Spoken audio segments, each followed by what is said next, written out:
Welcome back professor Nageshwar గారు మనతో ఉన్నారు. నాగేశ్వర్ గారు నమస్తే సార్. స్వతంత్ర దినోత్సవం సందర్భంగా ప్రధాని మోదీ తన 98 నిమిషాల సుదీర్ఘ ప్రసంగంలో ఈ పౌర స్మృతి గురించి కూడా మాట్లాడారు సార్. మతతత్వ ఛాయలు ఉన్నాయి ఇప్పటి వరకు ఉన్న సివిల్ కోడ్లో. సో లౌకిక పౌర స్మృతి రావాల్సిందేనంటే ఒకసారి మోదీ బయట ప్లే చేయండి.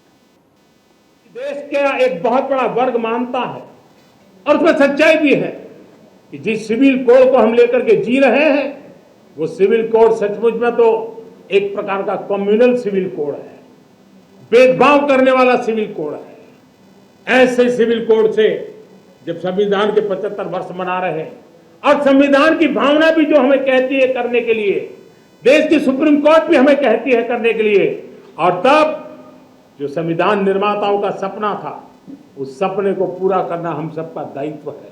और मैं मानता हूं इस गंभीर विषय पर देश में चर्चा हो, व्यापक चर्चा हो, हर कोई अपने विचारों को लेकर के आए और उन कानूनों को जो कानून धर्म के आधार पर देश को बांटते, जो ऊंच नीच का कारण बन जाते हैं, ऐसे రైట్ సార్. ఇక్కడ మోదీ వ్యాఖ్యల్లో అంటే భారతీయ జనతా ఎన్డీఏ వ్యూహం ఏంటి సార్? అసలు ఈ పౌర స్మృతిని మార్చాలి, మతపరమైన ఛాయలు ఉన్నాయి కాబట్టి దీన్ని మార్చాలి అంటూ ఉన్నారు కదా. సో ఏంటి లౌకిక పౌర స్మృతి తీసుకురావడం ద్వారా ఏంటి ఉపయోగం దేశానికి? అంటే లౌకిక పౌరస్మృతి ఎలా ఉంటుందో చెప్పితే అది ఉపయోగం ఎలా ఉంటుంది అనేది మనం మాట్లాడగలం. ఇప్పుడు మొదటిసారి లౌకిక పౌరస్మృతి అన్నారు. Yes sir. లౌకిక పౌరస్మృతికి ఎవరికి అభ్యంతరం ఉండాల్సిన అవసరం లేదు. ఇప్పుడున్న పౌరస్మృతి కమ్యూనల్ అన్న పదం వాడాడు, కానీ రియాలిటీ ఏంటంటే రిలీజన్ బేస్డ్. అంటే ఆయా మతాలకు ఇప్పుడు హిందూ సివిల్ కోడ్ ఉన్నట్టు, ముస్లింలకు ముస్లిం పర్సనల్ లా, క్రిస్టియన్ పర్సనల్ లా ఉంది. మతం ప్రాతిపదికగా పర్సనల్ లా మనకు అర్థం కావాల్సింది అంటే పర్సనల్ లా అంటే ఏంటి, క్రిమినల్ లా అంటే ఏంటి. క్రిమినల్ లా అంటే ఇప్పుడు ఒక ఉదాహరణకు దొంగతనం చేస్తారు, హత్య చేస్తాడు, అత్యాచారం చేస్తాడు.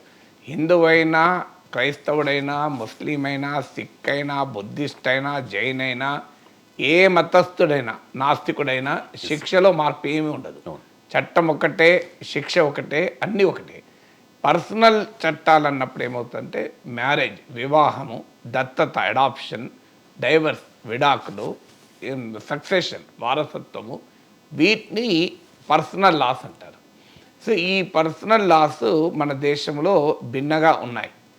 ఎందుకున్నాయి అన్నప్పుడు ఆయా మతాల, ఆయా జాతుల సాంప్రదాయాలు ఇవన్నీ కూడా ఇందులో ఇమిడి ఉంటాయి. అందుకే యూనిఫామ్ సివిల్ కోడ్ అనేది భారతీయ జనతా పార్టీ చెప్తున్నా, మళ్ళీ యూనిఫామిటీలో కూడా ట్రైబల్స్కి ఎగ్జంప్షన్ ఇవ్వాలని బీజేపీ మాట్లాడుతుంది. సో బీజేపీ పార్లమెంట్ సభ్యుడిగా ఉన్నటువంటి Sushil Kumar Modi parliamentary standing committee చైర్మన్గా ఉండే. సో ఆయన బహిరంగంగానే స్టేట్మెంట్ ఇచ్చాడు ట్రైబల్స్ను ఎగ్జంప్ట్ చేయాలని. మరి సెక్యులర్ సివిల్ కోడ్ అయితే ట్రైబల్స్ని ఎందుకు ఎగ్జంప్ట్ చేస్తారు అంటే ఒక్కొక్క మతాలు, జాతులకు ఉన్న ప్రత్యేక సాంప్రదాయాల రీత్యా మతం ప్రాతిపదికమైన చట్టం వచ్చింది. కారణం ఏంటి అంటే మన దేశంలో మీకు ఒక్క ఉదాహరణ చెప్తాను ఎలా తేడా ఉంటుందని. ఇప్పుడు మన తెలుగు రాష్ట్రమే ఉంది, మేనమామను పెళ్లి చేసుకుంటారు కొన్ని ప్రాంతాల్లో. బహుశా మీ ప్రాంతాల్లో కూడా మేనమామను పెళ్లి చేసుకుంటారు అనుకుంటాను. ఆంధ్రాలో చేసుకుంటారు. తెలంగాణలో అది నేరం. పొరపాటున కూడా మేనమామను అలా ఆలోచన కూడా ఉండదు. అక్క కూతుర్ను పెళ్లి చేసుకోవాలి అనే ఆలోచన కూడా ఉండదు. ఇక్కడ మేనమామను తండ్రితో సమానంగా చూస్తాడు. పెళ్ళిళ్ళలో పెళ్లి కూతుర్ను కళ్యాణ మండపానికి తీసుకొచ్చేది మేనమావలే. మొన్న ఇటీవల మా చెల్లెల కూతురు పెళ్ళయింది.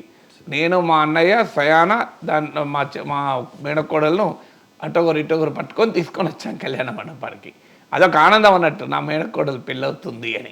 మా మేనమావలు ఇద్దరు అది మొదలు చెప్పింది, నా మామయ్య నువ్వు ఎక్కడున్నా ఆ టైంకి అయితే ఉండాలి నాకు అని. సో అంత ప్రాధాన్యత ఉంటుంది మేనమావకి. అంటే మరి ఏది రైట్ ఏది రాంగ్? రైట్ రాంగ్ ఏమి ఉండదు. కాలానుగుణంగా ఒక్కొక్క ప్రాంతాల్లో వచ్చిన ఒక్కొక్క రకమైనటువంటి చట్టాలు ఉంటాయి. ఇప్పుడు ఆదివాసుల్లో ఉంటాయి. మనము ఆ మధ్య టీవీలో పేపర్లో చూసాం, భద్రాచలం ప్రాంతంలో ఒక ట్రైబల్ టీచర్ అనుకుంటాను ఏకకాలంలో ఇద్దరు సిస్టర్ను పెళ్లి చేసుకున్నాడు ఒకే మండపంలో. ఫోటోలు కూడా వచ్చాయి. సో మనం ఊహించగలమా? అక్క చెల్లె వాళ్ళు నవ్వుకుంటూనే ఉన్నారు, మళ్ళీ ఎవరు బాధగలేరు. సాధారణంగా ఇప్పుడు మిగతా కుటుంబాల్లో అక్క చెల్లెళ్ళను పెళ్ళిళ్ళు ఇద్దరు అమ్మాయిలు ఏకకాలంలో పెళ్ళిళ్ళు చేసుకుంటే ఎంత పరిస్థితి ఉంటుంది.